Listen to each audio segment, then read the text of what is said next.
প্রধানমন্ত্রীকে বলবো অমিত শাহকে বিশ্বাস করবেন না, দেখবেন একদিন উনি সবথেকে বড় মির্জাফর হয়ে যাবেন। একটু খেয়াল রাখুন, কেন্দ্রীয় স্বরাষ্ট্রমন্ত্রী অমিত শাহকে সবসময় বিশ্বাস না করার জন্য প্রধানমন্ত্রী নরেন্দ্র মোদীকে পরামর্শ দিলেন মমতা ব্যানার্জি। দেশের স্বরাষ্ট্রমন্ত্রীকেই কিনা মির্জাফর বলে কটাক্ষ করলেন মমতা, আর তার থেকে দূরে থাকার জন্য কিনা দেশের প্রধানমন্ত্রী নরেন্দ্র মোদীকেই সাবধান করলেন। ভাবুন কি অবস্থা। অমিত শাহ ও নরেন্দ্র মোদী দুজনেই বিজেপি নেতা।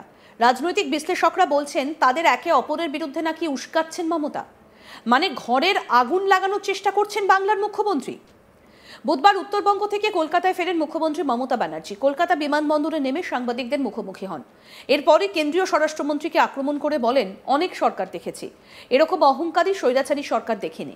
ওনাদের দলের নেতা মিটিং করে বলে বাংলায় 1 কোটি ভোটারের নাম কেটে দেব। এই প্রাকৃতিক বিপর্যয় বন্যার মধ্যে 15 দিনে এসআইআর হবে।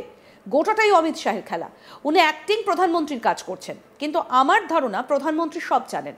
প্রধানমন্ত্রীকে বলবো অমিত শাহকে বিশ্বাস করবেন না, দেখবেন একদিন উনি সব থেকে বড় মির্জাফর হয়ে যাবেন। একটু খেয়াল রাখুন কি বলছেন মমতা ব্যানার্জি, আসুন শোনাই আপনাদের। এই লোগों को पास एक देश को खत्म कर देगा ये लोग। आई एम सॉरी टू से I have seen so many government but I have never seen this type of arrogant and dictator government. They should remember today they are in power, tomorrow may not be. Nothing is permanent. Meeting करके उसको leader आके बोलता है बंगाल में हम कয়েক lakh vote का नाम बांट देंगे। आप कहिए अभी national calamities, rainy season, festival, इसमें 15 दिन का अंदर एसआईआर थोड़ा ही होता है, सबको नाम तुलना पड़ेगा। ये क्या सोचता है ये लोग? बीजेपी का पार्टी का कमीशन होगा ना, commission for democratic rights, civic rights of the people होगा। ये पूरा अमित शाह का खेल है। उन्होंने तो एक्टिंग प्राइम मिनिस्टर का मामूलिक काम करते हैं, but prime minister knows everything. I am sorry to say we can request the prime minister, don't trust Amit Shah always. एक दिन वो आपका बड़ा मिर्जाफर हो जाएगा। উত্তরবঙ্গে বিপর্যয়ের পর নাগরাকাটার বামনডাঙ্গায় পরিস্থিতি দেখতে গিয়েছিলেন সাংসদ খগেন মুর্মু। তার সঙ্গে ছিলেন বিজেপি নেতা শঙ্কর ঘোষ। আর সেখানেই তাদের ওপর নৃশংস হামলা হয়। তাদের দিকে পাথর ইট ছোড়া হয়েছে বলে অভিযোগ। বিজেপি বিধায়ক শঙ্কর ঘোষকে জুতো পেটা করা হয়। রক্তাক্ত অবস্থায় হাসপাতালে নিয়ে যাওয়া হয় খগেন মুর্মুকে। মঙ্গলবার খগেন মুর্মুকে দেখতে হাসপাতালে যান পশ্চিমবঙ্গের মুখ্যমন্ত্রী মমতা ব্যানার্জি। সেখানে তিনি খগেনের শারীরিক পরিস্থিতি সম্পর্কে বিস্তারিত খোঁজ নেন। তারপর তার দ্রুত সুস্থতা কামনা করে বেরিয়ে আসেন। বিজেপিকে আক্রমণ করে মমতা বলেন, নিজের এলাকায় যদি এমপি এমএলএরা না যান তাহলে আমরা কি করতে পারি? এর আগে অভিষেকের গাড়িও ভেঙেছিল, গাড়িতে পাথর মেরেছিল, তখন তোমাদের পরামর্শ কোথায় ছিল? ডাবল ইঞ্জিন সরকারের ক্ষেত্রে সব মাফ, আর টিএমসির বিরুদ্ধে শুধু মিথ্যাচার। যে এলাকার ওই ঘটনা ঘটছে তা বিজেপির এলাকা, আর যে ঘটনা ঘটছে তা নিয়ে তদন্ত চলছে। যখন কোনো জায়গায় অশান্তি হয় সেখানে কোনো নেতাদের যাওয়া উচিত নয়।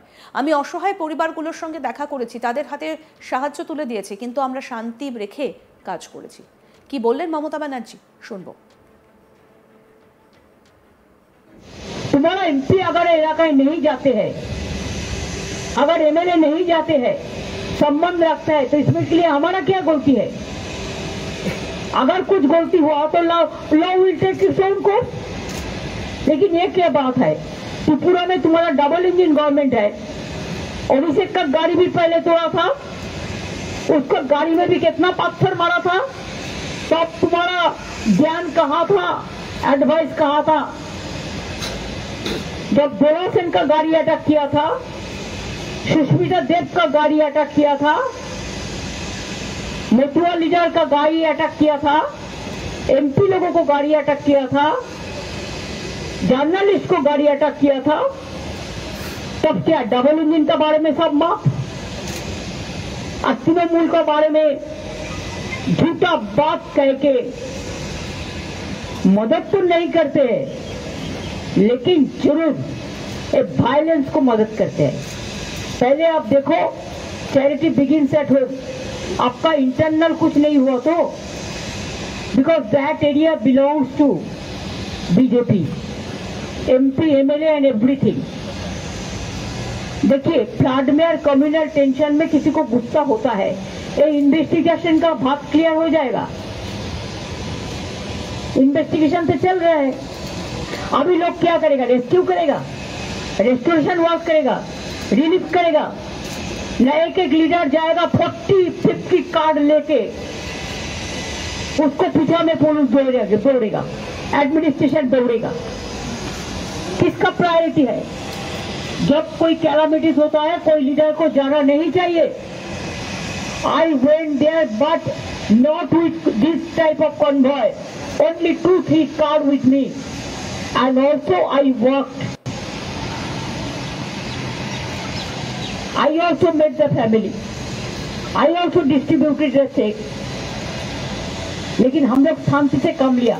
जब कम्युनल राइट्स होता है, कोई दुर्योग होता है, कोई फ्लड होता है, ऐसे ही अचानक फ्लड होता है, जो भूटान का पानी में हुआ है, जो इधर में डीवीसी का पानी में हुआ है, पंचायत का पानी में, इसको जमींदारी का है, सेंट्रल गवर्नमेंट का है। बारिश ज्यादा हुआ पूरा कंट्री में, सब भाग रहा है। अब देखो उत्तराखंड में कितना लोगों का मौत हुआ, आप देखो यूपी में कितना हुआ, आप देखो और सारे स्टेट, हम नाम नहीं बताना चाहता है कितना हुआ, लेकिन हम कभी प्राकृतिक दुर्योग को लेकर राजनीति नहीं करते हैं। लेकिन जब प्राइम मिनिस्टर रास्ते में उतरते हैं तो हमको दुख लगता है। নাগরাকাটায় খগেন মুর্মু গিয়েছিলেন ত্রাণ বিলি করতে এবং সেই সময় তিনি আক্রান্ত হন। এই মুহূর্তে হাসপাতালে চিকিৎসাধীন তিনি, তাকে দেখতেও গিয়েছেন রাজ্যের মুখ্যমন্ত্রী মমতা বন্দ্যোপাধ্যায়। এবার মমতা বন্দ্যোপাধ্যায় বলছেন যে তিনি প্রধানমন্ত্রীকে বলবেন অমিত শাহকে বিশ্বাস করবেন না, দেখবেন একদিন উনি সব থেকে বড় মির্জাফর হয়ে যাবেন, একটু খেয়াল রাখুন। কেন্দ্রীয় স্বরাষ্ট্রমন্ত্রী অমিত শাহকে সবসময় বিশ্বাস না করার জন্য প্রধানমন্ত্রী নরেন্দ্র মোদীকে পরামর্শ দিলেন মমতা ব্যানার্জি। দেশের স্বরাষ্ট্রমন্ত্রীকে কিনা মির্জাফর বলে কটাক্ষ করছেন মমতা, আর তার থেকে দূরে থাকার জন্য কিনা দেশের প্রধানমন্ত্রী নরেন্দ্র মোদীকেই সাবধান করছেন। ভাবুন কি অবস্থা। অমিত শাহ, নরেন্দ্র মোদী দুজনেই তো বিজেপির নেতা। রাজনৈতিক বিশ্লেষকরা বলছেন তাদের একে অপরের বিরুদ্ধে নাকি, একজনকে আরেকজনের বিরুদ্ধে নাকি উস্কোচ্ছেন মমতা, মানে ঘরের আগুন লাগানোর চেষ্টা করছেন বাংলার মুখ্যমন্ত্রী। বুধবার উত্তরবঙ্গ থেকে কলকাতায় ফেরেন মুখ্যমন্ত্রী মমতা ব্যানার্জি। কলকাতা বিমানবন্দরে নেমে সাংবাদিকদের মুখোমুখি হন। এরপরই কেন্দ্রীয় স্বরাষ্ট্রমন্ত্রীকে আক্রমণ করে বলেন, অনেক সরকার দেখেছি, এরকম অহংকারী স্বৈরাচারী সরকার দেখিনি। ওনাদের দলের নেতা মিটিং করে বলে বাংলায় 1 কোটি ভোটারের নাম কেটে দেব। এই প্রাকৃতিক বিপর্যয় বন্যার মধ্যে 15 দিনে এসআইআর হবে। গোটাটাই অমিত শাহর খেলা। উনি অ্যাক্টিং প্রধানমন্ত্রীর কাজ করছেন, কিন্তু আমার ধারণা প্রধানমন্ত্রী সব জানেন। প্রধানমন্ত্রীকে বলবো অমিত শাহকে বিশ্বাস করবেন না, দেখবেন একদিন উনি সব থেকে বড় মির্জাফর হয়ে যাবেন, একটু খেয়াল রাখবেন, বলছেন মমতা বন্দ্যোপাধ্যায়। এবং একই সঙ্গে তিনি আরও যে কথাটা বললেন যে উত্তরবঙ্গে বিপর্যয়ের পর নাগরাকাটার বামনডাঙ্গায় পরিস্থিতি দেখতে গিয়েছিলেন সাংসদ খগেন মুর্মু, তার সঙ্গে ছিলেন শঙ্কর ঘোষ, বিজেপি নেতা, আর তাদের ওপর হামলা হয়। আরও আপডেট পেতে দেখতে থাকুন আজ তাক বাংলা। সাবস্ক্রাইব করুন, নোটিফিকেশন পেতে বেল বাটন অপশন প্রেস করুন।